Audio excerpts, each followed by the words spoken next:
What's up, Nim Jickles? This is the Ain't That a Bitch podcast. I think we're on episode 17 now. Can you believe it? It's countdown to episode 20. I got some problems. Now, I really hope that this is still relevant by the time this comes out on Sunday, and I think it might be. But, so, holy fuck, the world is on fire right now, right? First, it was a lot of things, but in the spotlight was the pandemic, okay? The global pandemic of COVID-19. Recently found out that the 19, all jokes aside, the name literally just stands for coronavirus disease, and 19 is for 2019, which is fucking stupid because even if it started in 2019, everyone associates it with the year 2020. Not a single soul. Like, you're just setting people up for confusion. Like, fuck, people in 2073 are going to be looking in human history books and be like, COVID-19, yes, so it was the great virus of 2019. Nobody on Earth remembers this as the virus of 2019. It was 2020. It ravaged this year. Last year, it came in like December 30th or something. What's the point? Ridiculous, but whatever, that's scientists, right? I mean, come on. Spanish flu, SARS. SARS was also a coronavirus. It got called SARS. What does that mean? Go look up what that stands for. Anyways, why does that get a name? And then COVID is just the word coronavirus, but broken into 4 letters. That's idiot. It's so stupid I couldn't even finish the word. Anyways, point is, we moved on from that. Well, now, the rest of the world is still dealing with that, figuring it out. A lot of the memes are saying, because that's my major news source, a lot of memes are saying the world is recovering. Europe is recovering from coronavirus, and then while U.S. is doing its own thing, whatever. Get to that. Let's be honest. Without disregarding everything that's happening in the U.S. right now, the rest of the world is far too eager to get back to business as usual. Some countries, some smaller countries, are trying to reach a pace like China was pretty good about doing and getting down to like 0 cases. But Canada, where we are, they're like, start opening up businesses again. You start going all over the place. It's just asking for a second wave. Let's be honest. It's just asking for a resurgence. So let's be real, guys. It's the rest of the world isn't really healing. But acute respiratory syndrome. Okay, that sounds about right. Yeah, that's what coronavirus is. SARS. Okay, give this one a name. SARS-2. SARS-2 electric boot. SARS-2. What's the word? Cardiovascular boogaloo.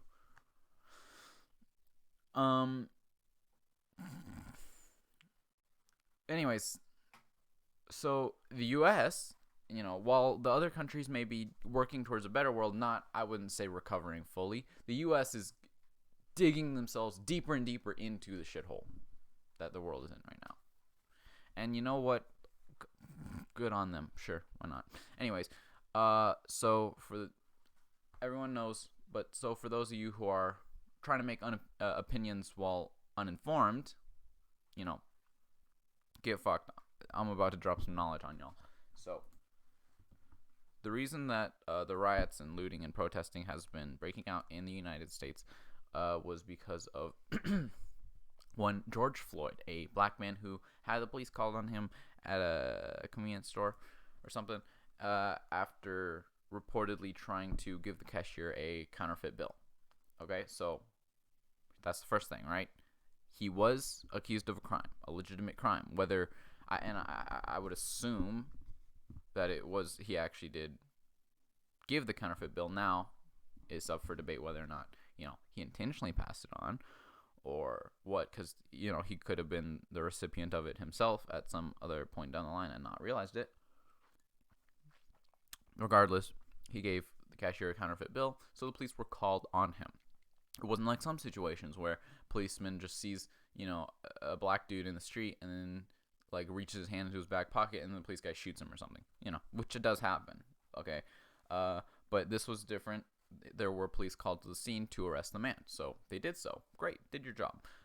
Then I didn't hear anything about whether or not George Floyd resisted arrest beforehand, but after the handcuffs were on him, there is video evidence and many people clearly stating that he did not resist, as the police officer who was in charge of the arrest, kneeled on his neck, literally kneeled on his neck, put his knee into his throat and just suffocated him. And you know what? Here's the part where I feel like details aren't important. Like, okay, I get it for maybe humanizing reasons. People talk about like, oh, you're saying I can't breathe. Who gives a fuck? Okay, you see the video. The audio isn't necessary. It doesn't matter what he was saying. It doesn't matter if he was yelling obscenities at the police officer. He was murdered in cold blood. That's end of the story, right? Okay, so that's pretty disgusting. That's pretty fucked up, right? We can all agree on that. What shocks me is that this is what pushed people over the edge. Because let me tell you, this is nothing new. This has been happening in the States forever, all the time.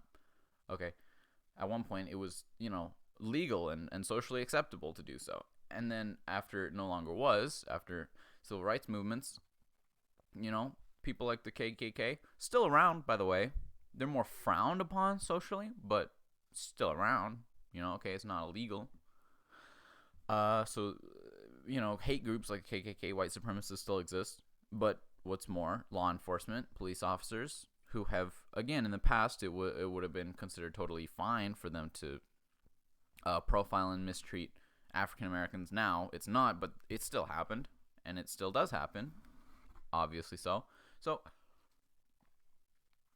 it is amazing to me that this was the thing that got people pushed people over the edge, and I can only assume it was something to do with the video footage and the fact that it was slow.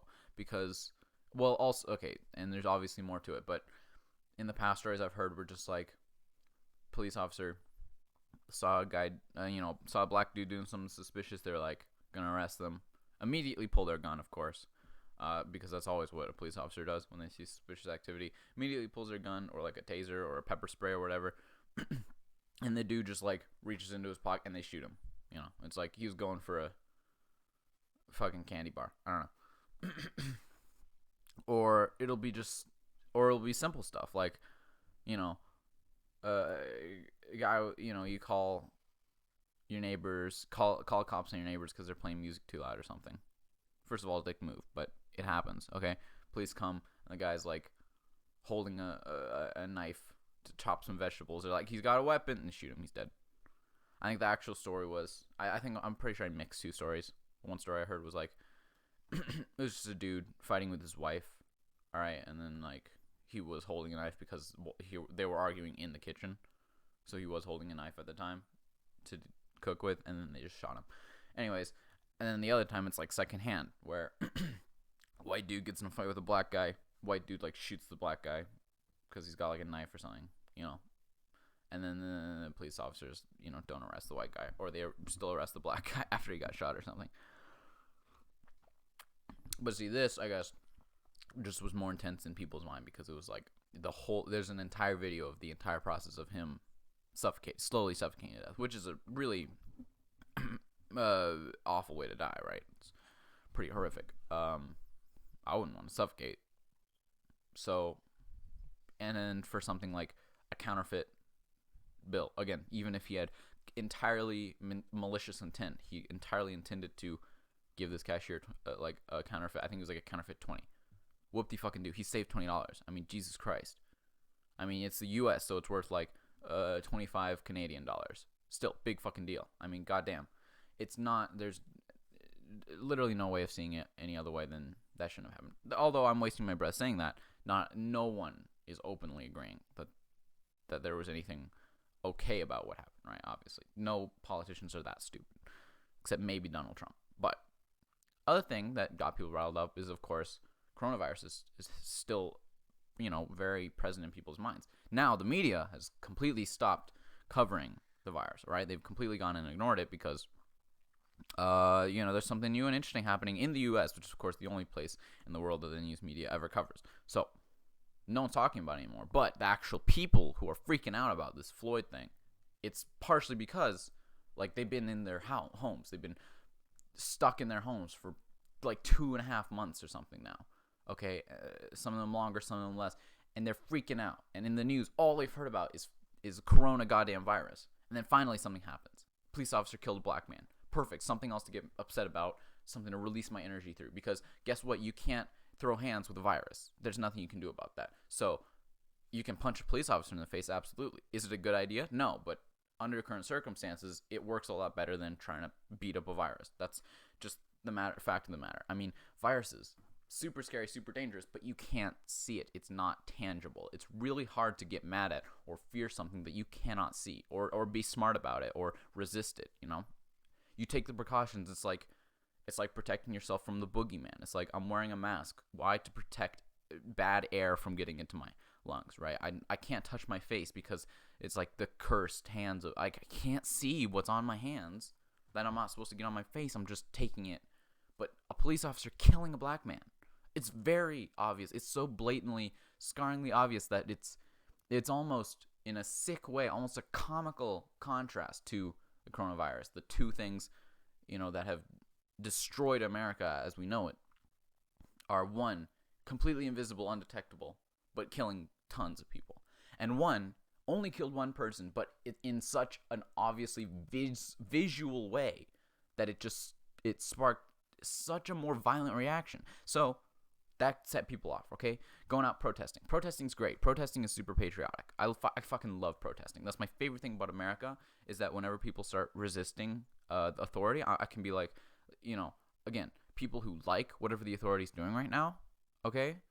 All those power sluts, they're like, well, this sucks. What do you do? Stop. No, stop resisting. Stop protesting. Whining, snowflakes. No, this is great. Protesting of any kind. I don't care what you're protesting for. You can be protesting, against human rights, whatever. I don't give a shit, because that's what America was founded on, was protesting shit they didn't like, okay? And they did it in a really cool way. They dumped tea into the ocean. It doesn't sound that cool, but, I mean, can you think about it? It's like badass land pirates. It's like reverse pirates. A shipment of supplies was sent to them, and they were like, fuck it, we don't want this, and dumped in the ocean, okay? Also, old, like, classical America came up with a lot of badass, sick-ass rhymes for the stuff they didn't want. No taxation without representation. Anyways, America was built on the idea of, we don't like this, we're going to protest it. That's what America does. That's what it is. That's how they were supposedly supposed to make the best possible government in the world, was because anytime they didn't like the government, democracy helps, right? But let's be honest, a perfect democracy doesn't exist in a population as large, in a country as large as America, or any of the countries that have adopted democracy over the years. Greece, Athens, it worked. It was a working system because it was literally a state the size of a city. That's what it was called. Okay? A city-state, which means, there was no people. Also, women couldn't vote. A slight flaw, but also lowered the pool. And a lot of people, anyone who was a slave couldn't vote. Anyone who was an outsider couldn't vote. Only male citizens could vote. That system, that was a perfect democracy if you weren't a woman, if you were one of the people who could vote. Because everyone could vote, everyone in the place, in the area got a chance to lead at some point. They got a chance to run because there was just not, there was enough people for that to be possible. It was like jury duty, but fun, I guess. In such a large country as America, it just doesn't work the same. It doesn't work as well. Let's face it. But to help support the democratic system, which even the founding fathers never believed was going to work. It was just like, this is the next step. After we broke free of monarchy, we know we don't want monarchy. That sucks. And everyone knows that. Monarchy is the worst. So now we're going to go to democracy because we want the people to be happy. We want the people to have a feeling of freedom. And then from there, we're going to move into something new. And we just never did. But we probably should have. The founding fathers, they knew what was going on. But we didn't. We liked democracy because it was easy, I guess. It had a lot of instant gratification. You want this? You vote for it. Everyone gets what they want. Not how it worked. But at the time, we also thought slavery was cool. So what do we know? Point is, along with democracy was the idea that anytime the government did something you didn't like, not only could you, vote for someone else, before the election comes, you just start yelling about it. You make signs, you throw parades, you go out and dance and sing and play music very loudly. You just go out into the streets, you disrupt basically the status quo and say, hey, this is what I think. Fuck you. And that's beautiful. That's a beautiful thing about America, and we've lost that, okay? America's been neutered, very much so. And again, I'm not saying I'm pro-anarchy. There's a difference. Protesting and anarchy are completely different because protesters know what they want. They have a single idea in mind. They want to make a change in their establishment, and they go out and advocate for it. Anarchists want to break down the system. And you know what? If you want to advocate for that, if you want to protest for anarchy, by all means, I'm totally cool with that. I think that's awesome as well. Especially because the system is as broken as it is now. Okay, anarchy is a pretty cool idea. I wouldn't want it. I would personally advocate against it. So then you get things like counter-protesters. That's pretty fucking American. I think that's awesome as well. It was a terrible thing that happened. There's that thing with the counter-protesters. It was about the statue, I think, right? Statue of the Confederate general. Some people want to take it down. You know, civil rights people, SJWs, whatever. And then some white supremacists came to counter that protest, to counter their protest, to protest for it to stay. And so it was two protesters protesting against each other simultaneously. That's pretty cool. It was kind of fucked up, but the concept of it, I think, is kind of funny and pretty awesome because you're protesting so hard that you're protesting against another protester who's protesting for something against the system. So you can be not even supporting the system but still protesting against what the other person is saying. A different change to the system than what the other person's protesting for. Now, if I've lost you, then you're clearly not an American, okay? I'm sorry, but that's just, it's just me. Now, here's where my sympathies for Americans stop. This is not protesting. What's happening right now is not protesting, okay? Black lives do matter. It's silly that we even have to say it, obviously. Everyone's lives matter the same, or none. No lives matter. It doesn't matter. Whatever you think of a human life is worth, that should apply to all human lives. Everyone who is a human, at least in terms of, the color of their skin, the just physical pigmentation of their skin, their place of birth, their heritage, none of that really matters. Now, the actions they take beyond that point, obviously that can raise or lower your value. Some lives, in that case, don't really matter. Life of that cop who killed the man doesn't really matter. I don't care that it was a black person he killed, okay? He killed a person as a police officer whose duty is to serve and protect. Instead, he killed someone who is, probably guilty of really less than petty thievery, just the smallest offense. Okay, it would have hardly been, you take it to court, he would have hardly been fined anything. But instead, he died. That's pretty fucked up. So that cop's life, I don't think is worth very much. I think if they had a death penalty, I don't know if they had it. It was Minnesota, right? I don't know if they have a death penalty in Minnesota, but I think he very well could have received it because, I feel like there should be an added, it's a life for a life. He killed a man, he dies. But also, if you're not comfortable with that 50-50 split, there's the added bonus of the fact that his job was to protect lives. Instead, he ended one. So that's pretty wrong. So I think if they had a death penalty there, he was deserving of it.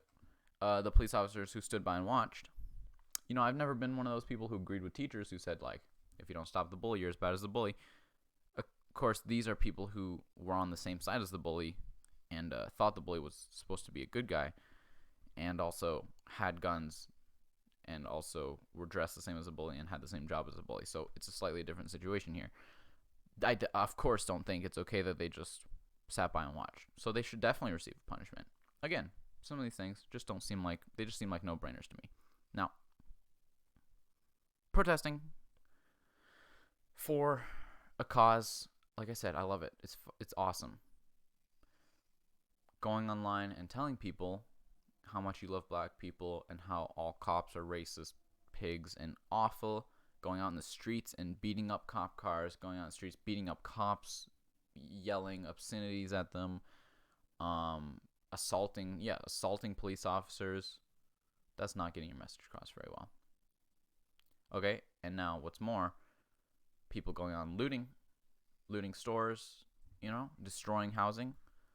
Like I said, those are just anarchists. Okay, those people just want to break down the system. Or they're just teenagers or, fully grown adults who just saw a situation of panic and pandemonium and took advantage of it and said, I can get some free shit. I'll be honest, more power to them. I mean, not really. I don't think what they're doing is right. Obviously, it's a crime. Okay, it's stealing. But at the same time, I don't like blame them for thinking that way. Okay, these were the kinds of people who were already willing to commit a crime that they could get away with, then yeah, this is like the perfect crime. Okay, no, everyone's freaking out, everyone's losing their shit, flipping it, and you just see like a busted store window. Yeah, you're gonna go and take stuff. Okay, if you're already a bad person or a poor person who can't afford stuff, or even not a poor person but you just blow all your money on drugs and cigarettes and booze, yeah, you're gonna go take free shit. Of course you are. And you know, or maybe you even don't know, in which case it's your lucky goddamn day. Because whether or not you know it, idiots online are going to then defend you. They're going to defend you online. You, the guy who really just wanted free shit. They're going to defend you saying, no, they're doing it for a cause. It's for Black Lives Matter, yeah. Black Lives Matter, steal shit. Black Lives Matter, perpetuate the stereotype that black people steal things. That's what we should do. Destroy property, you know? Destroy the property and burn down the housing and raid the stores owned by black people where black people live. It's Black Lives Matter. It makes sense. Trust me. No, these are uneducated, uninformed people who just see the chaos, see anything being done by anyone who isn't a police officer or a politician and say, it's for Black Lives Matter. It's good. This is for the Floyd cause. It's for the cause. This is a good thing. And if you disagree with it, any aspect of it in the slightest, you're a racist. You're a white supremacist. Obviously, not everyone is this extreme. But the fact that there are people who exist that are that extreme, those people are idiots. I'm sorry. They're idiots. They're moronic. They're brain dead. You're not thinking straight. Now, look, I'm not going to get into the black square thing. Well, I will, but, like, I'm not going to... I'm gonna stomp on it, throw it under the bus that hard. I don't think it's terribly useful. But it doesn't do any harm. It may be annoying to people who are scrolling through their social media and want to see something else. But as someone who believes that social media, you know, we absorb too much of our lives into social media as it is, that's fine. Whatever. Okay, if it gets you off Instagram or Twitter for a day, that's cool. You know, you're just tired of seeing the black squares. Yeah, just go off. Don't look at it. I mean, it's like, to the people complaining about it, it's like when you talk about, and obviously I'm talking about Andre here. It's like you talk when people tell you about online bullying, you know, or cyberbullying, and you're just like, that's bullshit. Just turn off your computer. It's the same deal, you know. And I'm not accusing you of anything. I'm just saying you're right, because I've heard people say, like, I think I'll just delete Instagram. I'm sick of seeing these black squares. Yeah, do it. You know, it's not a threat or anything. I'm just saying, absolutely. It's just like cyberbullying. Maybe they're obviously not being aggressive towards you specifically, but if something on the internet bothers you, you can literally turn it off. You can turn the internet off in your house. Not just on your device. You can turn the entire internet off in your house. Obviously, there's no need to go to such a drastic measure, but I just mean it can't hurt you. It can't bother you any more than you allow it to. So just, if you didn't agree with the Blackout Tuesday thing, just don't look at it. If you close your eyes, ironically, you're blacking out everything. So it's even more Blackout Tuesday. So that, I don't care.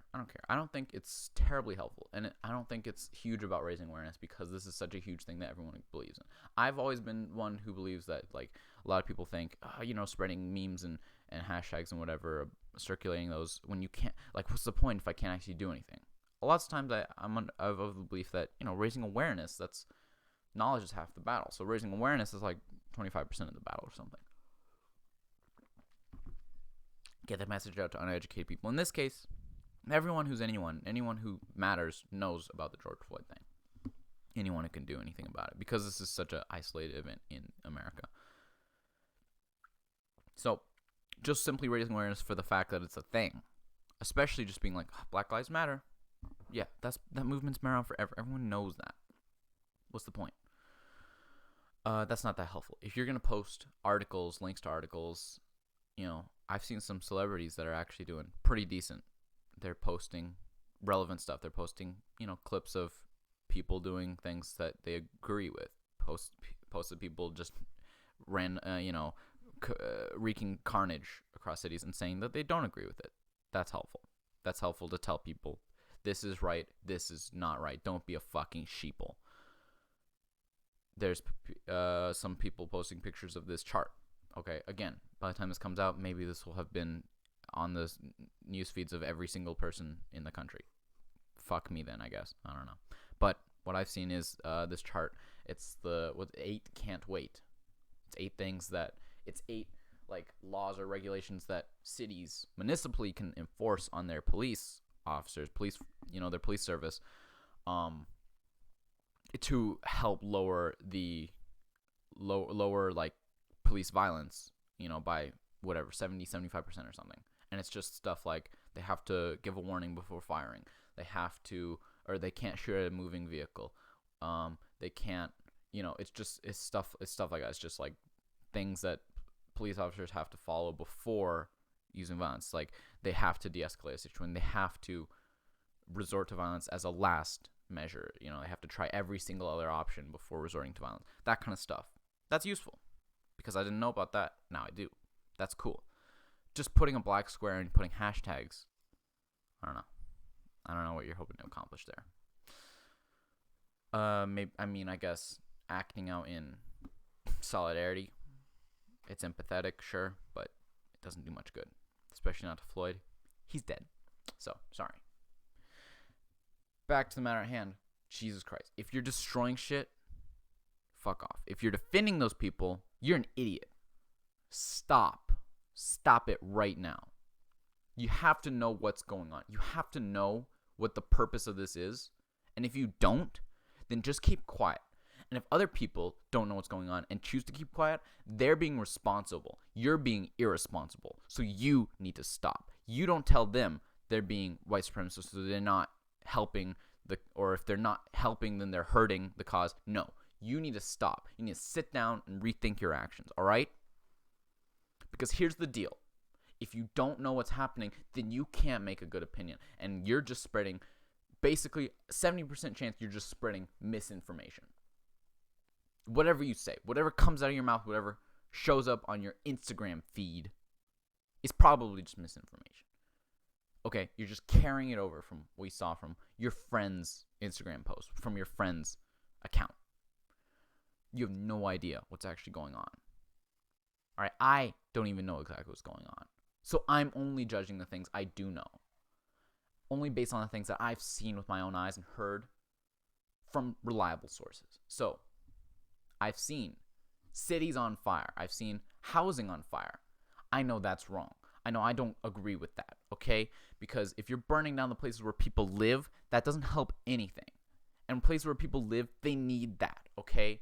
People need to live somewhere. They need somewhere to sleep. People in some of these big cities in the U.S., okay, where I don't know if this hits as hard in Canada, but in the U.S., there's some people, okay, who's there's some people who the gap of wealth, the distribution of wealth, there's such a disparity between the amount of wealth that some people have and the amount that others have. Okay, so the housing that someone lives in might be their only possession. Their bed and their pillow might be their only possession. They may not have a comforter on their bed. Okay, they may have a sheer wool sheet, which also acts as their jacket when it gets cold out. So you burn that shit down, they have nothing. They have nowhere to go, nothing. And maybe they don't give a fuck about your cause, okay? Maybe they're just trying to get by every single day. So I'm sorry, they don't have time to give a shit about what happened to George Floyd. Maybe they do sympathize with him, but they don't have the time to go out in the street and get on the action because, you know what? They're standing in the street in line for welfare, all right? That's what they're in the street for, okay? They're standing in the street outside the church because the only meal they're going to get that day is the shitty soup that they make. So they don't have time to give a fuck about Black Lives Matter at the moment. Maybe they are a black dude. Maybe they're the lives that you're supposed to be caring about. If you're going out and burning shit, you don't care, obviously. If you do, if you're doing it for the protests, you're an idiot. Go home. Get out. Leave. Walk away. Quarantine yourself. Try not to get coronavirus, okay? Do what you're supposed to. Sit it out. But if you know what you're doing, and you're just trying to wreak havoc, if you're just trying to cause anarchy, then you already know why what you're doing is wrong. If that's what you believe in, that's okay. But you gotta expect people are gonna fight you. And right now, things are pretty fucked up. Because right now, things I'm seeing, police officers pepper spraying actual nonviolent protesters.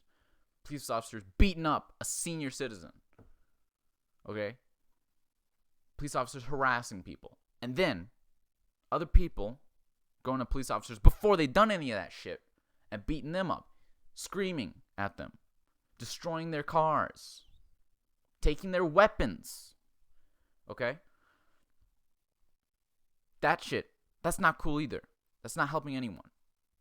And none of that, I never see any of that happening to the looters, because the looters are probably smart enough to stay away from the police, okay? Again, that's not their fight. They don't give a shit. They don't care whether or not cops are good or bad. First of all, it's not that simple, but that's not why they don't care. They don't care because that's not their fight. They just want free shit, or they just want to break stuff. And some people are just like that. You have to learn to accept that fact. Not everything that is done that is bad is necessarily for a good cause. Just because someone does something bad doesn't mean that they secretly had an underlying reason for it. Not even a bad reason necessarily, okay? Hitler, the things he did were atrocious. He had a reason.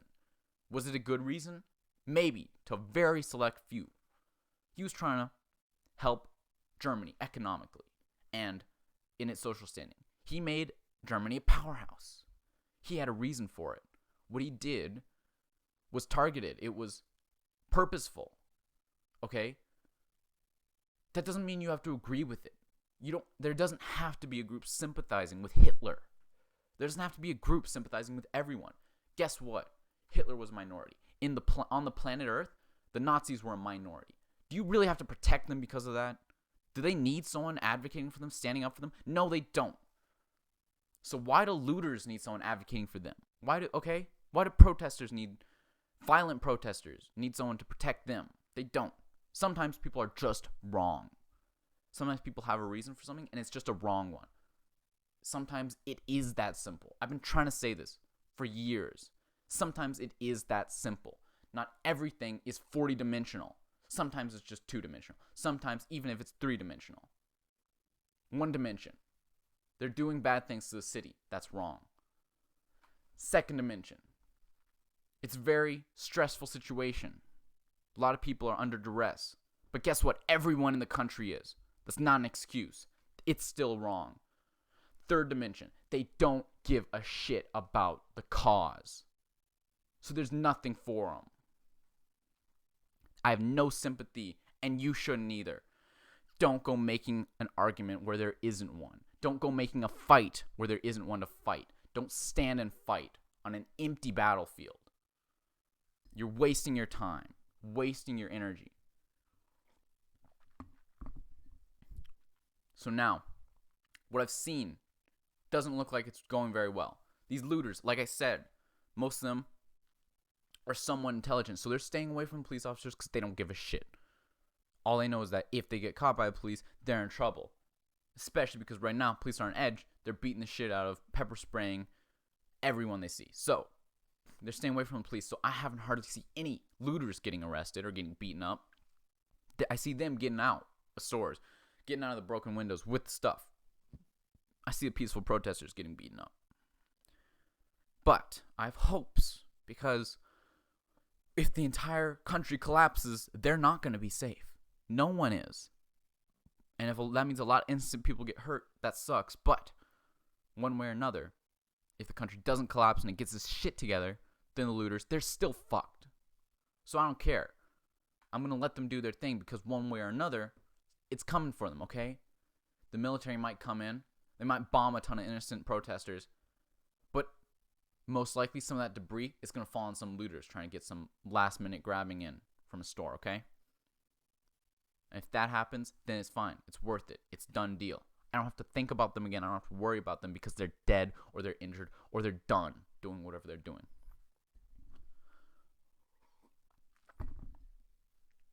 That's what I've seen. That's what I know. And that's what I think about that. And that's all I'm going to say because I don't know any better. I don't know any more than that.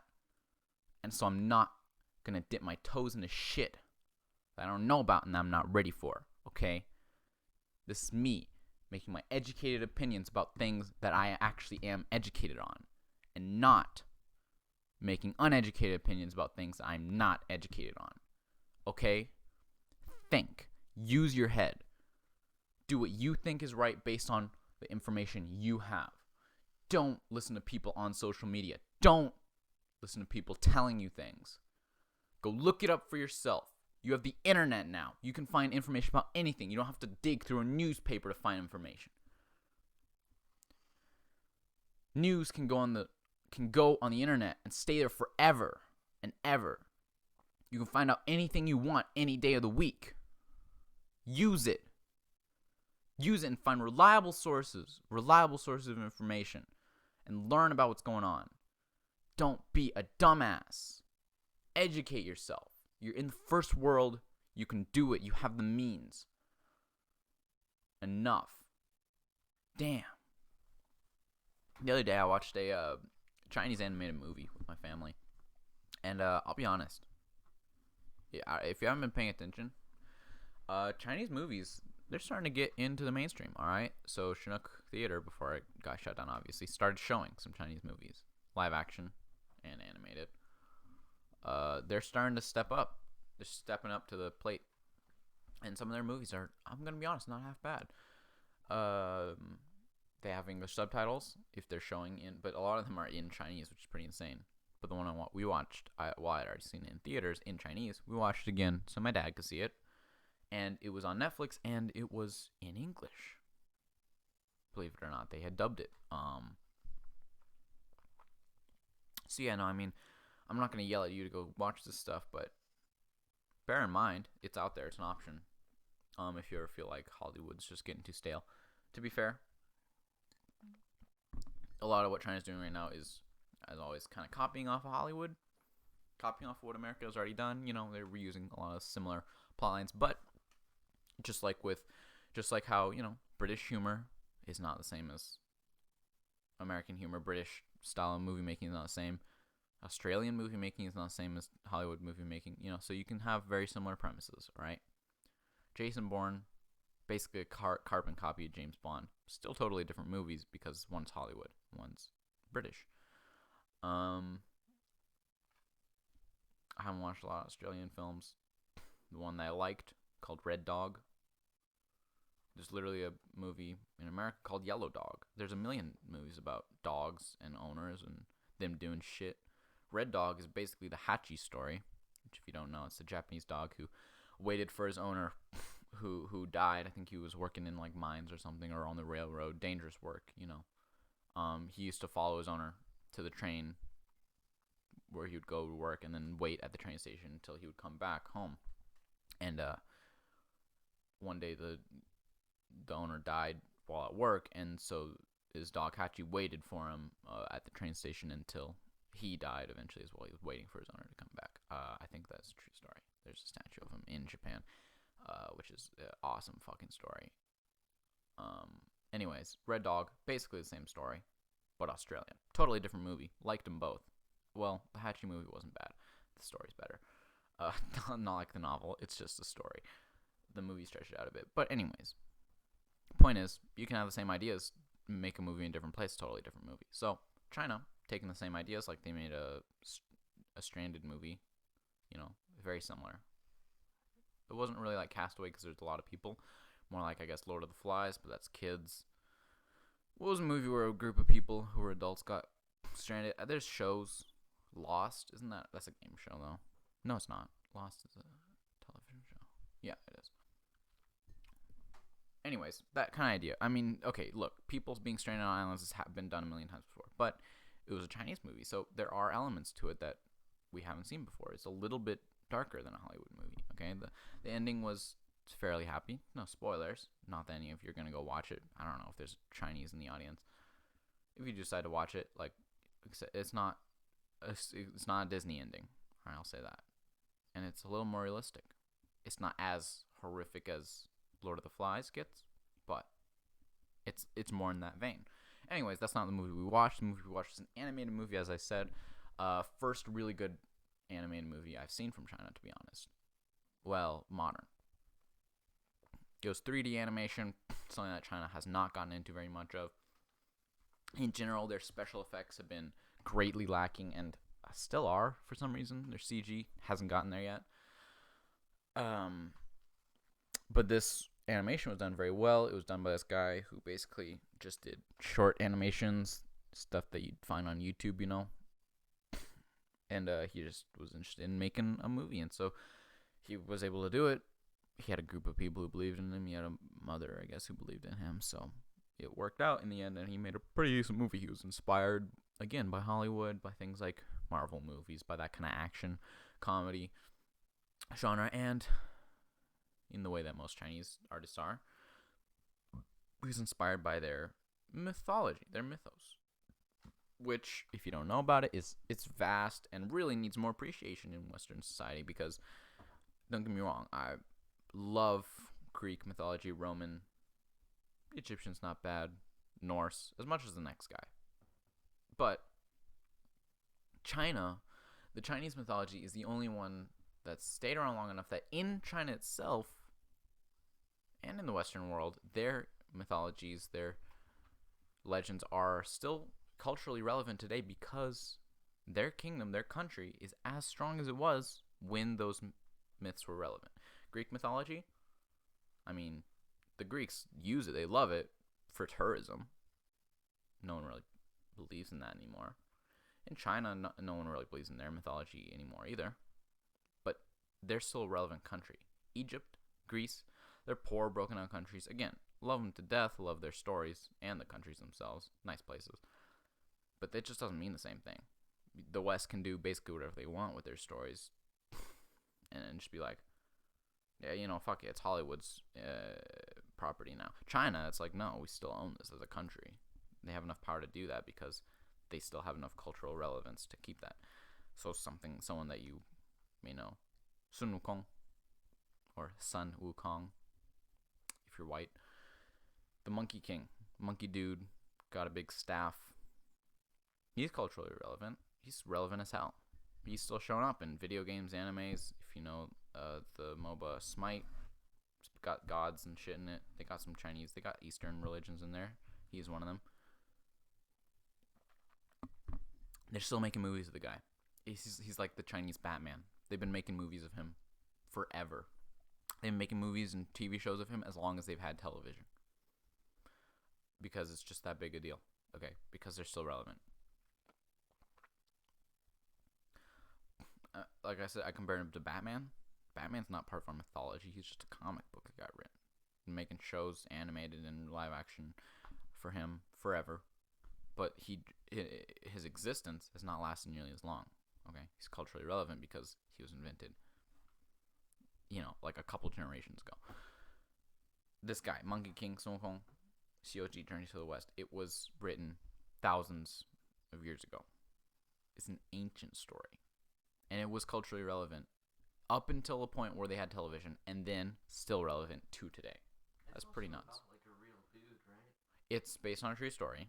Lots of Chinese stories are kind of historical fiction because, again, China's got some sick-ass history that no one wants to teach in school because, to be fair, in all fairness, I would assume Western schooling doesn't actually know Chinese history because they don't tell it to you. Chinese probably keep it all under wraps, but if you're from China, you will know it because you will have learned it in school.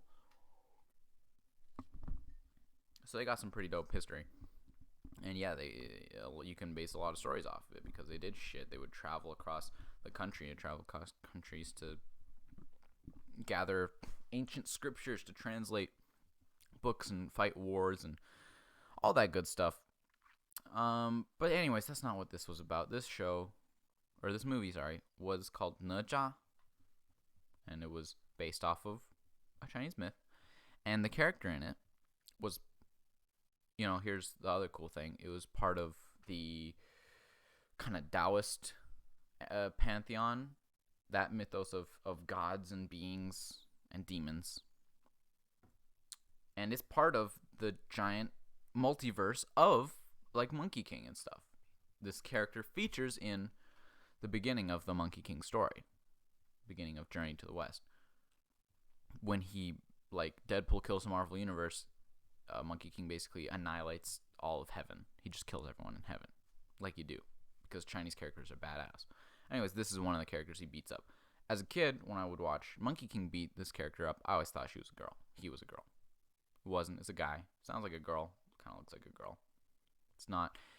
Anyways, long and short of it is, so we watched this movie, and they took some artistic license with it, right? They changed the story a little bit, but it's about this kid who was like they added stuff to it, so it was like a monster, and these guys fucked it up, and the big god dude was like, bitch, and then slammed this jar on it, and it's like the Chinese fucking love this jar, okay? In Monkey King, they were like cooking immortal beans in there or some shit. It's pretty serious, all right? And it just split it up into, little balls, incidentally shaped similarly to beans. Not really, they were just orbs. And it was like, this is good thing, spirit pearl. This is bad thing, demon pill. I don't know if that's an accurate translation, but that's what they used. Whatever. I don't know why they're one's pill, one's pearl. They're just the same thing. They're fucking orbs. One's blue, one's red, one's good, one's bad. Makes sense, right? So they give it to this one dude, fat ass Dao monk. It's just a monk. Just think of it as a monk. It's a monk with a horse tail fly swatter and a paintbrush. That's all you need to know. Anyways, this massive, fat, obese dude on his pig. Rides a flying pig, flies with his ears. I don't fucking know. This dude was like messed up when he wrote this story. He takes it down to earth, and then and the god is like, I like this guy, this general man down on earth. He's not a general. He's the leader of this village, and he like protects it and fights and shit. I like this dude. You're gonna give him a child. Classic Jesus Christ story, right? So you're gonna give him a child, and in 3 years I'm gonna murder the child because it's evil. Well, the evil side. The good one, he's like, you can have the good child. I don't know what the original plan was. I think it was supposed to have both. I don't know what his plan was, but it was weird. He's like, in 3 years we're gonna strike it with lightning. Why couldn't you just strike it with lightning now? Who knows? But he brings it down to earth. The other dude who was helping this fat down monk guy was also a disciple of this god dude. They were both his students, his apprentices. Learned to fight from him. He's jealous because the other guy got the big immortal bean vat.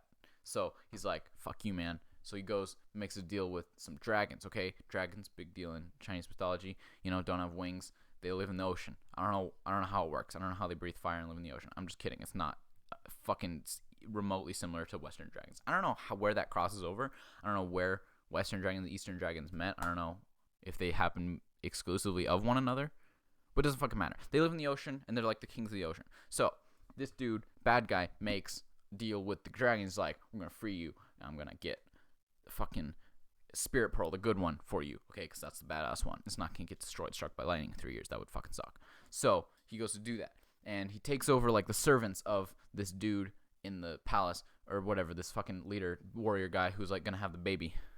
And his wife, obviously, is the one who's going to have the baby. Anyways, point is, they're supposed to get both of those little pearl things, okay? And fat-ass Dao guy gets drunk off his ass because the bad guy possesses a servant and gives him some wine or whatever. So he's not paying attention. Anyways, long story short, he takes the good pill. Bad guy takes good pill. Evil demon pill is the only one left. And so the baby is literally just born a demon, okay? This is a little demon baby. It's fucking freaky. And apparently this part's actually from the story. It's like a ball of flesh. Okay, it's born. It's an orb of flesh. Eyes, massive ass eyes, anime eyes, pop out on it, and like a little tuft of hair. And it just gets these big ass shark teeth, and it just starts rolling around on the fucking floor. And it's just eyes and teeth, and like chomping at shit. It's freaky as hell. Anyways, eventually they're gonna fucking kill it. Okay, fat Dao guy was not gonna hesitate. He was about to murder this child. This newborn baby was about to be stillborn in like half a second. Anyways, mom jumps over and she's like, no, it's still my fucking baby. Don't kill it. And it's like, okay, fine. It's going to die in 3 years anyways. Who gives a shit?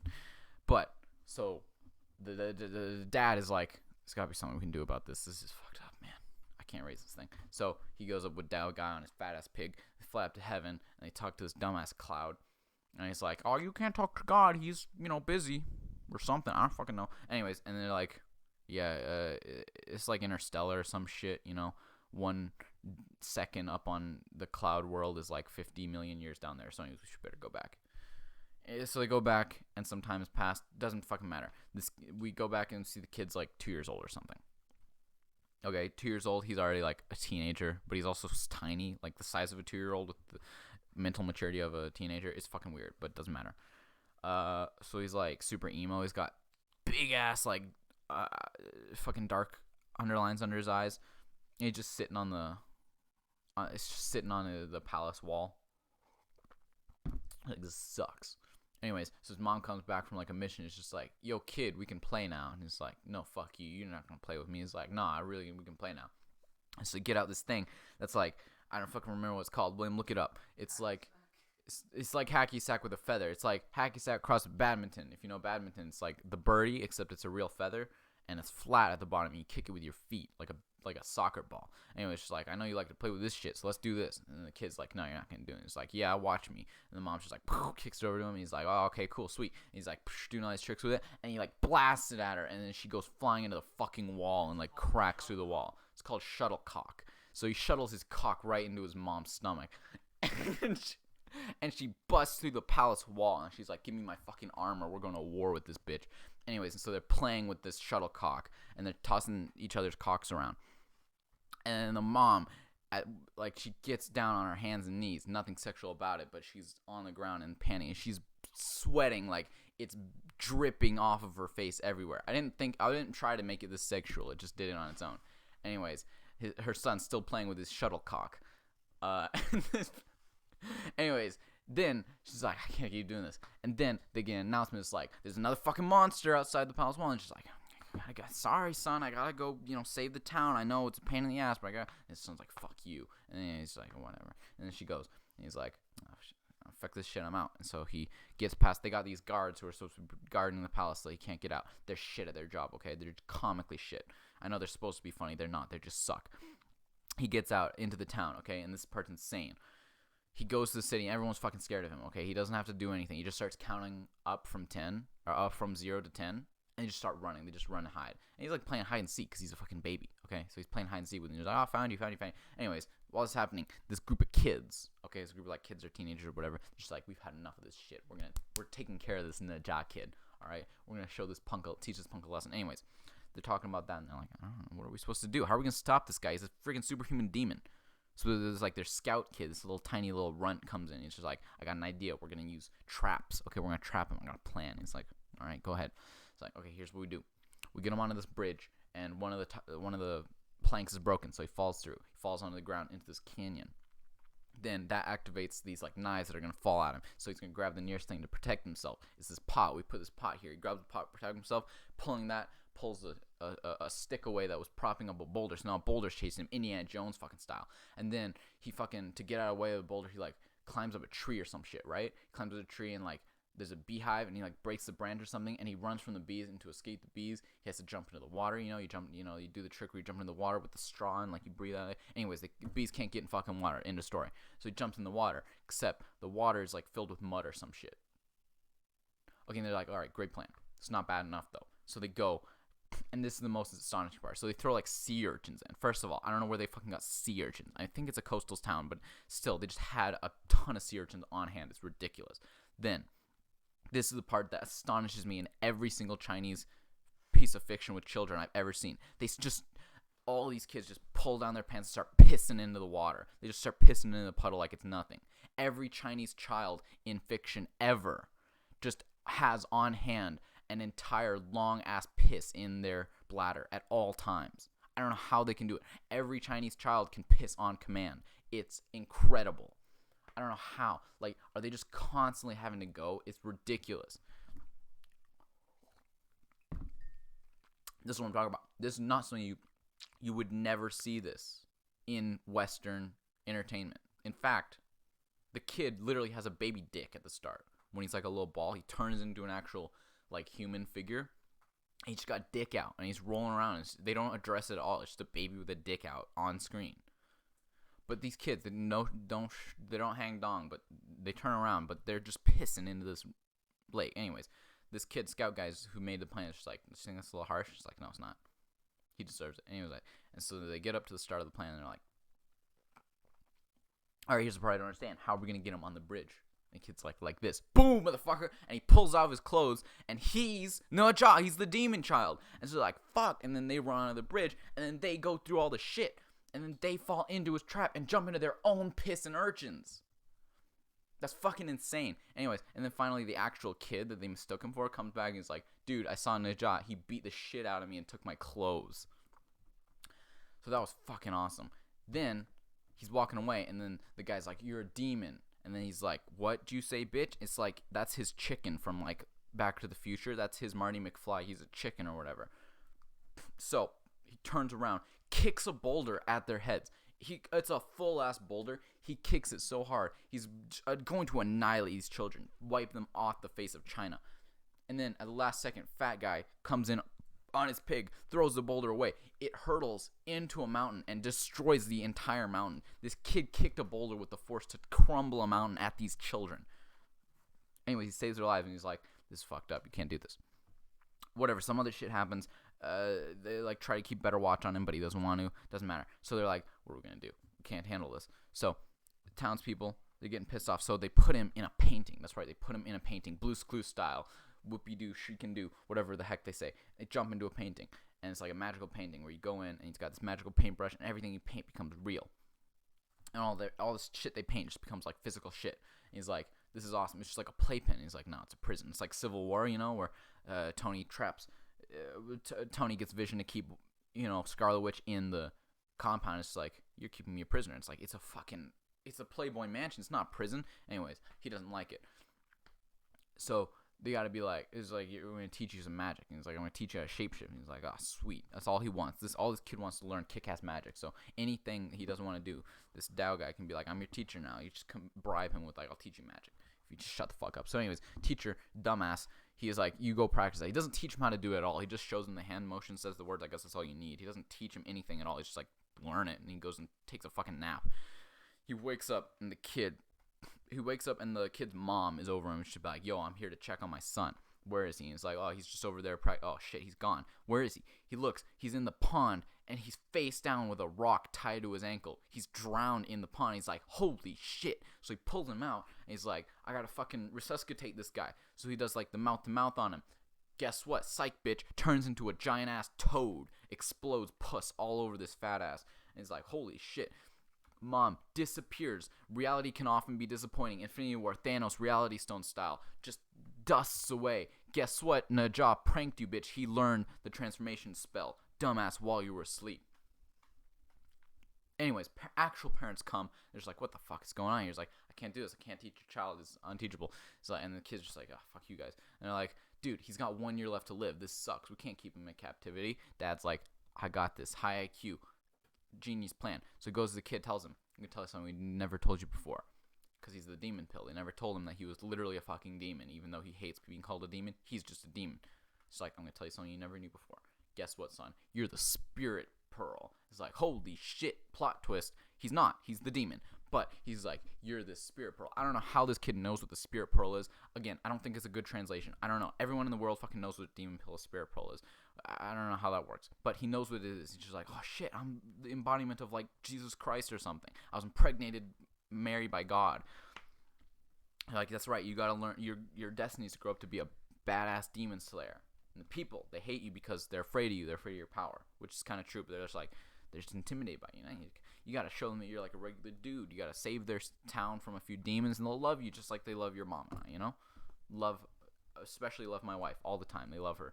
Anyways, so they're like, "You gotta train. You gotta learn to fight." He's like, "Sure, fine, whatever." So he pulls. By the way, at some point in this, I don't remember what happens, but he literally pulls a fucking spear out of the Taoist's pants. He reaches into the monk's pants and pulls a whole ass spear out. I don't know how it works. Anyways, point is, time skips a little bit. He's been training for a few months now. He's in this city, and he's like, there's like this mob of skeletons. There's like this skeleton demoness or something. He's got beat shit out. He's got the spear now. They let him use the spear. It's like a flaming spear, and this like ribbon. It's like this sash that just like does whatever the hell he wants it to. Yeah, I don't give a shit what it's called. It's a sash. Anyways, he fucking throws it. He's like throwing the spear at this demon. He destroys it. He wipes out like all these skeletons, and then like there's skeletons getting away. So he like slams the spear on the ground, boosh, and it just like sends a shockwave through the entire city, wiping out everything, destroying the street, and like all the skeletons. He's like, "Yo, I did it, guys. I fucking won." And then bam, psych. Another plot twist. It was a simulation. Okay, they have simulations in this. That's right, ancient China, because it's painting. Anything can be happening. Anything can be real. It's like, look at this. You destroyed the city. You failed. You idiot. How is this saving anyone? He's like, fuck, I beat the bad guy, all right? What more do you want from me? I did it. I won. It's like, no, look at this. And then this is what he does. He tickles inside his pig's nose. Okay, this came out of nowhere. I don't think this is anywhere in the Chinese mythology or anything. This fat monk tickles his fat pig's nose. He sneezes and it freezes time. And then he twists the pig's snout. He twists it like a goddamn VCR player, and it rewinds time to show them, and he can look at time backwards from this pig's fucking sneeze, the snot of time. Anyways, they turn back time to look at what he was doing. And she's like, look at this. You literally blew up human beings. You burned them to death just to get these skeletons. And it's like, I guess he just plays too much Call of Duty, you know? He's killing innocent civilians just to get past the objective. But he's like, well, I don't give a shit. And he's like, well, clearly you aren't ready. And he's like, that's what you think, bitch. And so he's like, I'm going to go show everyone. I'm going to go kill a real monster. He's like, how are you going to get out of his painting? He's like, bitch, I already got your painting thing. He takes the painting, gets out. He's like, I already got your brush or whatever. He stole it from him while he was putting his shit back in the pants. He's reaching into this monk's pants all the time. It's really weird and possibly analogous for Christian religion and their monks, which are priests. Anyways, point is, he takes this. He's got the paintbrush. He gets out of the painting, and his parents and whatever, they're like trapped in the fucking painting. They're like, holy shit, we never saw this coming. He's out and he's like, let's go find some bad guys to kick. So he goes and he sees like this sludge, this water thing, like the fucking puddle from X-Men. Remember when that politician gets turned into a puddle of water? Yeah, that's this. He comes out of the water and he's like, it's just some water snaking across the ground. Turns into a ugly ass monster. He's about to eat a dog. And Najah's like, no you ain't, because dogs don't die in Chinese movies. That's not true. They die all the time. But this one ain't. He's like, no, you're not going to do that. And he's like, it's a tiny child. I'll eat this thing instead. Beats the shit out of him, of course. Anyways, he's like, fuck this. I'm getting out of here. He slides away as a puddle. He goes and he goes and finds this child. He finds a small little girl. He goes, takes her away. He's like, I'm going to eat this child instead. And Najah's like, fuck you. I'm going to catch you, bitch. And so he's like going around, destroying. He's like running through walls. Okay, through, I guess it's probably not concrete. It's like mud, hardened mud. But whatever. He's still running through solid walls of houses, bringing down houses as he's chasing this thing. It's like a horrific Spider-Man. And everyone's like, what the hell is Najah doing?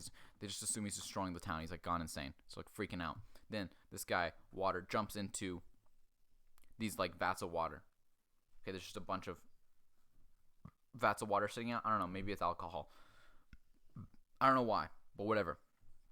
There's just all these jars of water, and it's just like, can't find me now, bitch. It's just like that scene in Kung Fu Panda where they put the scroll under the bowls, and then they gotta play with the giant ass chopsticks. Remember that? Anyways, it's like that. So he's like, all right, I'll destroy these one by one, and he can't find it. It's like, fine, I'll just smoke you out. He just sets the entire thing on fire. He blows up every single jar. Everyone's freaking out. I think he's insane. But then the water thing gets out. But it's water. No one knows what the fuck is going on. It's just water moving around. Apparently they're all blind. None of them can see water just moving on its own. Anyway, he's chasing it. He chases it down to the beach. He's got this girl. Like, stop. I'm going to stop you, bitch.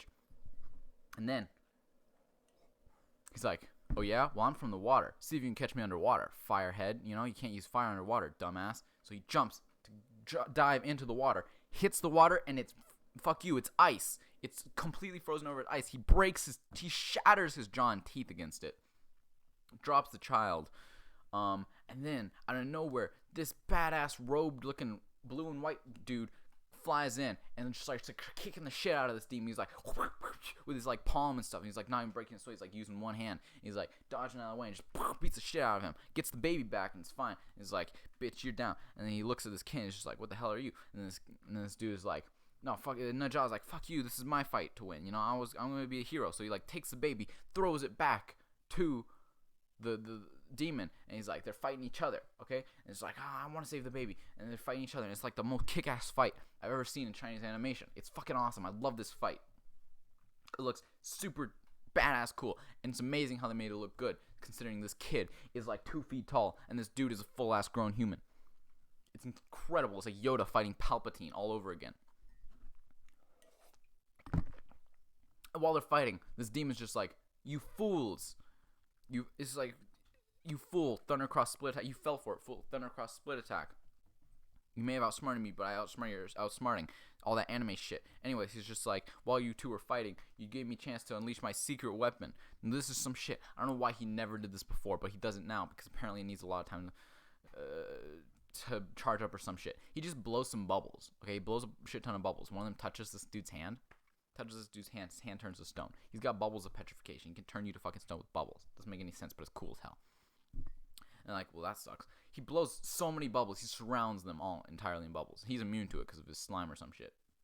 She's like, now you can't move anywhere.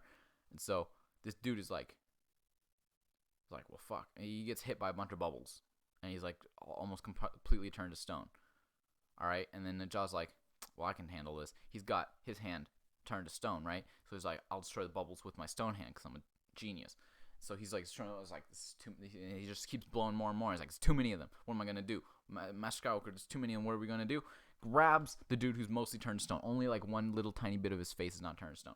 Grabs this blue and white dude and just starts fucking spinning him like it's nothing. He starts spinning him like a wooden plank into the bubbles to knock them out of the way because he's almost entirely stone and it doesn't matter. He hucks the entire stone dude at this monster. Beats the shit out of him. He gets to him, he's just like, he like pins him down, he's like, fuck you. We got the baby back. Give us a cure for the stone shit. He's just like, we're fine. I don't know what this dude's deal is. He loves the gross humor. This is where it lost me a bit. There's a lot of gross out humor in this. I don't really get it. The dude's cure, this monster's cure for his stone thing, he just like starts squeezing snot out of his nose, and it's ridiculous. It doesn't look like snot, but it's still gross. It's not quite as gross as actual snot, but it's like green slime. I don't know how. The animation, I have to say, is gorgeous, but it was wasted on this scene because, holy shit. Like, it looks opaque, but there's like a layer of it that's clear. It looks like a layer of clear snot over an opaque blob of snot. It's disgusting. Gives it to him, he's like, this is the cure. It's like, well, shit, bottoms up, drinks the whole thing down. He's like, okay, wait, but how do I get this dude to drink it? His mouth is frozen. And he's like, bitch, you thought you can just apply it to the skin.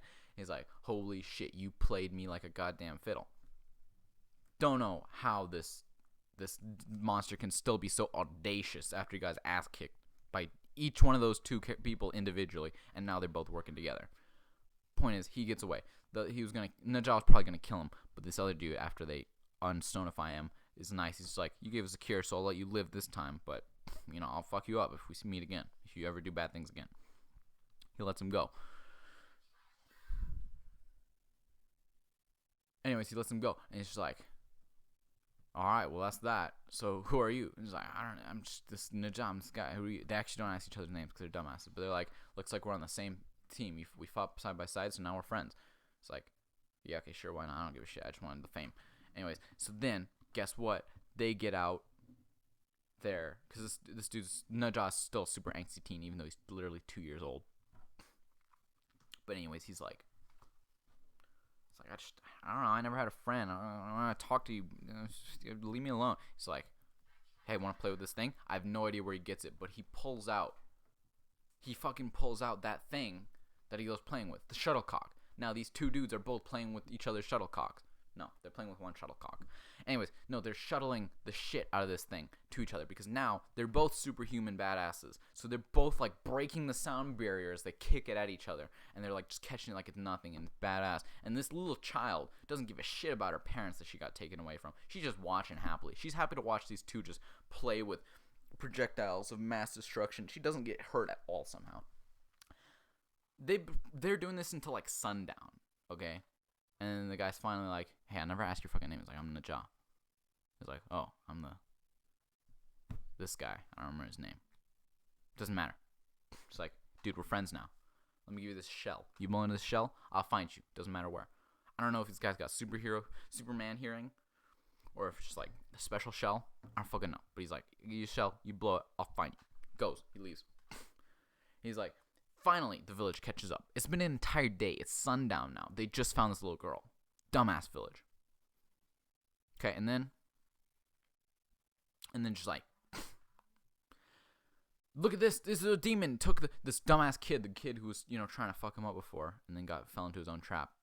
He's like, this kid stole the baby. And he's like, no, I saved the baby. God damn, fuck you. He's like, no, he stole the baby. I don't know who this kid is, what this little girl is to him, like his sister or what.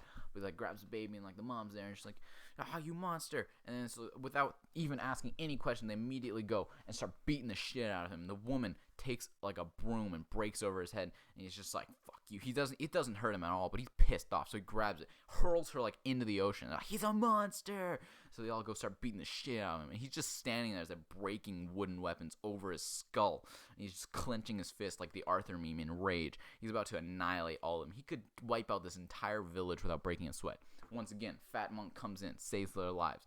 He saves every single one of these village people. Guess what? Mom and Dad also show up. They yell at him, don't once defend him. This is the part I don't get. This doesn't make any fucking sense. Well, obviously the kid broke out. He broke out of the painting or whatever. That was bad. And they didn't see what happened, okay, so they don't know if he's telling the truth or not. But the dad, professional monster killer, sees the slime, and he's like, he identifies it. He's like, I know this monster. It's this slimy water monster. I know you're telling the truth, son. So he's like, I know what happened, but I'm not going to tell anyone in the village about it because I'm a dumbass. I don't know why. He actually goes and captures the monster, and he's like, we're going to prove to everyone you're innocent.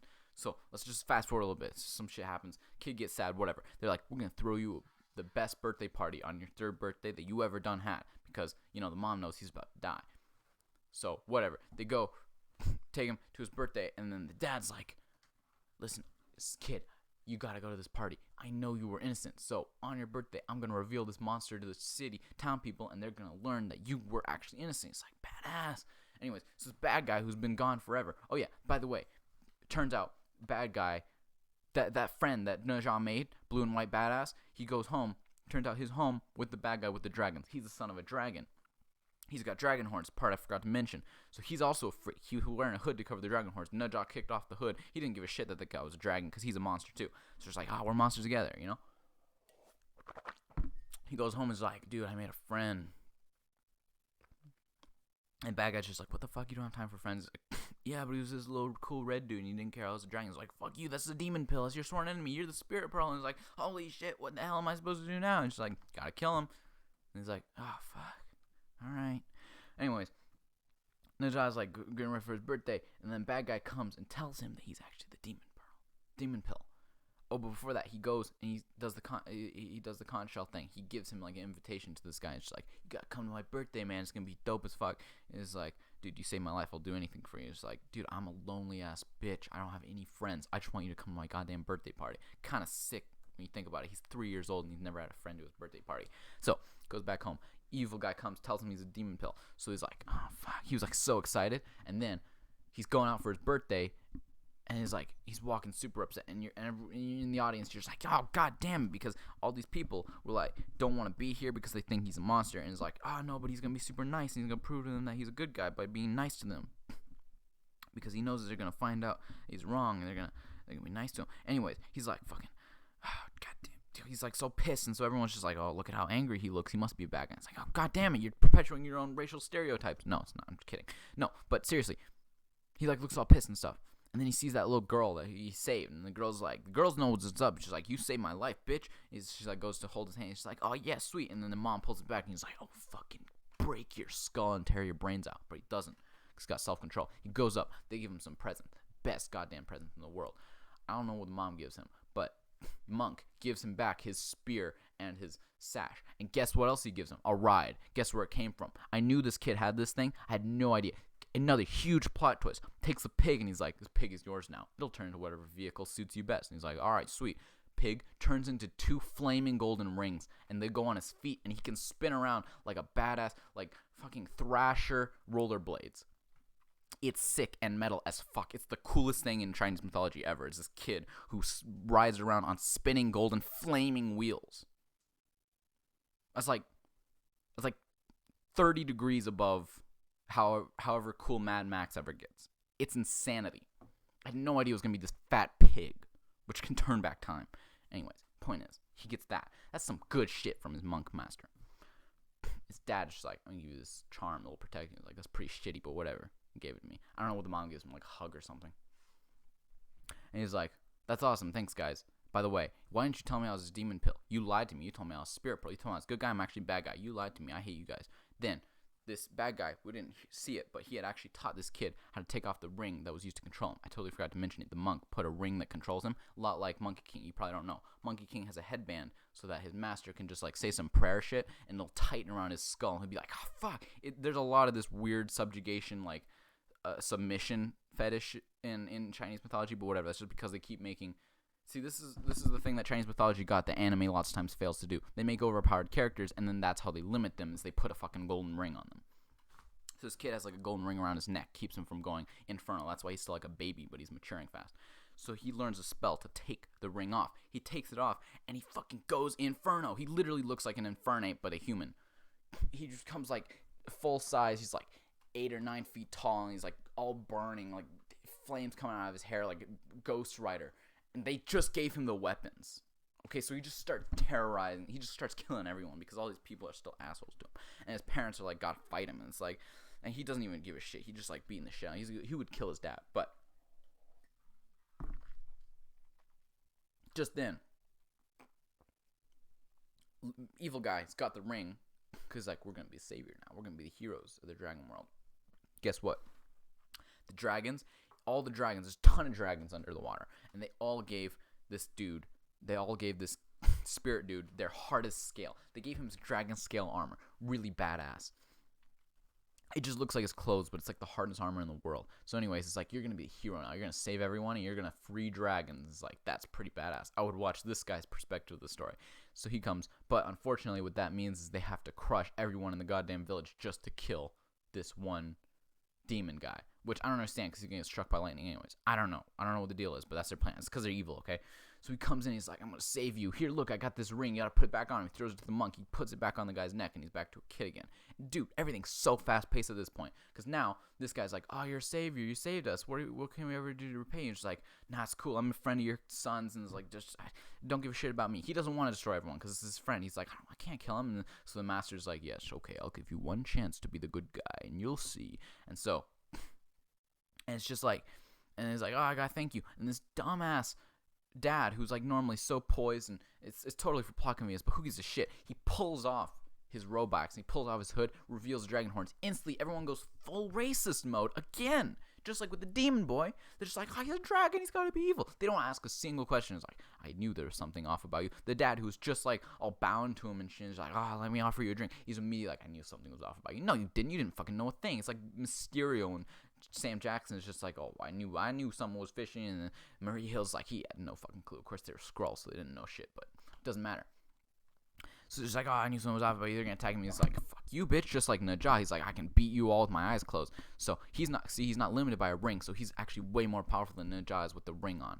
So he's just like, ah, fuck off, and he beats them away. Dude, this guy's got insane weapons. This is one of the most Chinese came up with the most ridiculous weapons. They're practical, but they look insane. They look so novel. One of their weapons, it's like a mace, but taken to the next level, and he makes them out of ice. It's a mace, except it's a handle, and at the end, instead of like the mace cylinder, it's a massive orb. It's just a ball. It's a big-ass Atlas ball, and you just slam them around. And he could not use it with that physique, but just because he's so inhumanly strong. So that's his weapon. He's like, you guys suck. My master was right. You are racist. I'm going to bury your entire town under ice. That's right, ice. He takes water from the oceans. He starts pulling the oceans out because his thing is water, the other dude's is fire, all right? It's like Pokemon all over again. He starts taking entire oceans above the city. He builds an entire ocean, freezes the whole thing, creates Sokovia out of ice over this village. He's going to crash it down like Ultron. And he's like, building it up, and Najah comes back and he's just like, you can't do this, even though I'm your friend, I'm gonna have to beat the shit out of you, because that's not right. So he's like, I can't beat him in my weakened state, so I gotta go Inferno again, but I'm gonna keep control. So he does the spell again, he like undoes the ring, but he puts it on his wrist, so he still has all the power, but he still has control. I don't know how that works, but it does. So then he goes Inferno, and he's like, I'm gonna beat the shit out of you, and it's just like Combuskin fighting, like some shit. I don't have any clue what you would call that ice dude.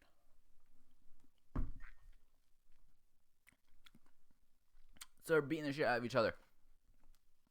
And then evil guy's master comes. He's like, no, I'm going to help you, student. And then the monk, he's like, I'm going to help you, student. So now they're fighting. So the masters are fighting and the students are fighting. And it's like, it was a badass fight. And like the dad and the mom, they can't do shit. They're just sitting there, all right?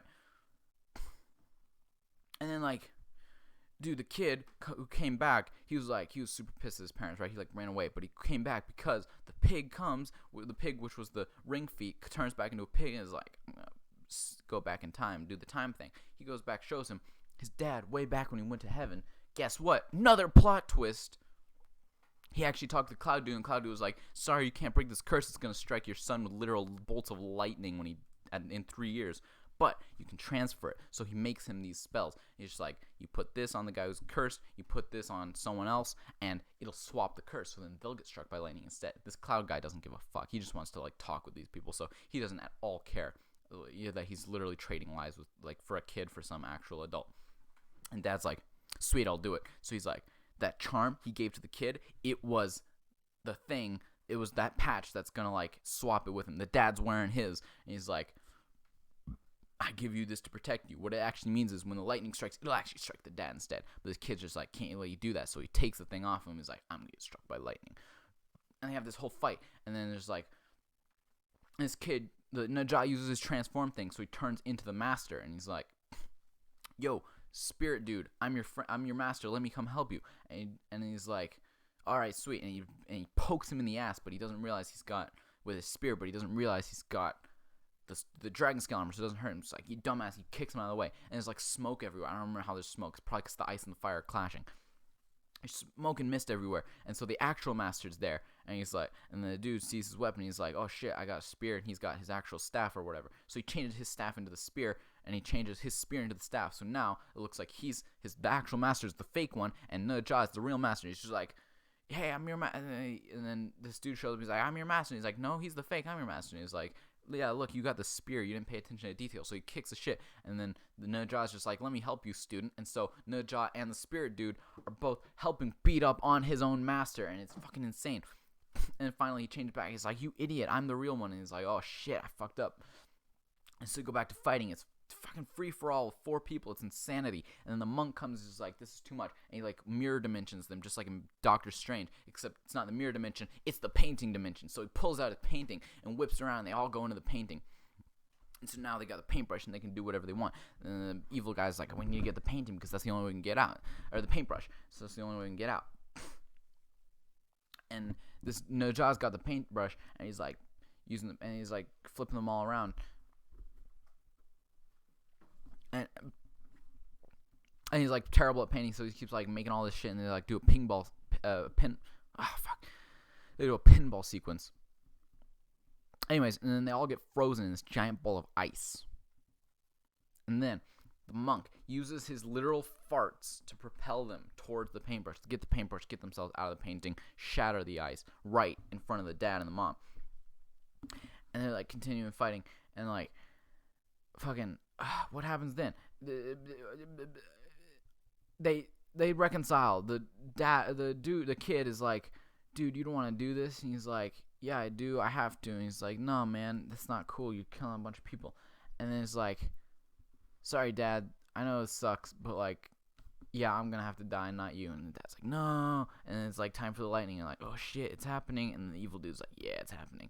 And he's like, all right, so I'm gonna go let myself get struck by lightning now. It's cool. And so then like, he flies up, and the lightning comes down on him.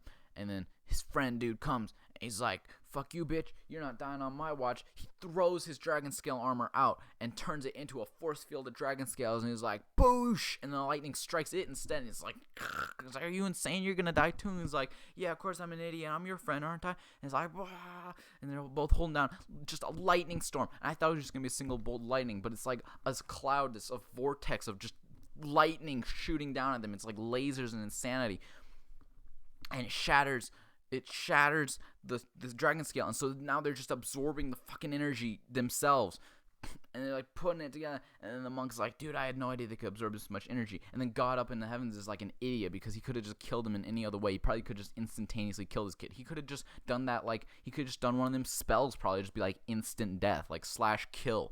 And then but says like, let's use lightning. Okay, give him a chance to absorb it all. So he absorbs it all, turns into his own ball of lightning, is like, let's give it back to him. And they throw the ball of lightning back at another ball of lightning that's coming at them, except their ball is smaller, but they're stronger, so it's better. So then they destroy, like, everything explodes. And then the monk is like, fuck, I'm getting in on this shit.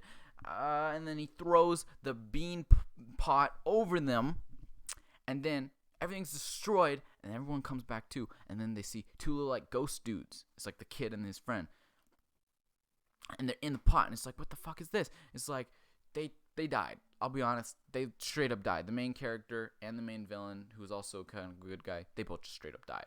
But I saved their souls, and that's all that matters, because they were literally balls before they were given a physical form, so it doesn't really matter.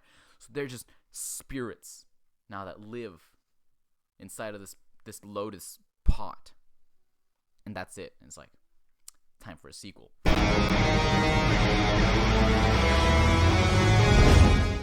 Insane movie. It's on Netflix as well.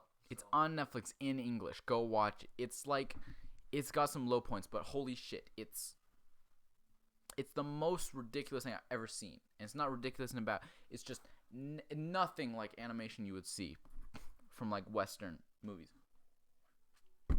DC animated movies can go sucking ass. Wild ride. Holy shit. So today, what we hopefully learned is, don't make assumptions about racial prejudice and civil rights movements, and also watch Chinese animated movies. I didn't plan on those. I had hoped to talk about both of those things. I had not planned on them being on the same episode and coming together.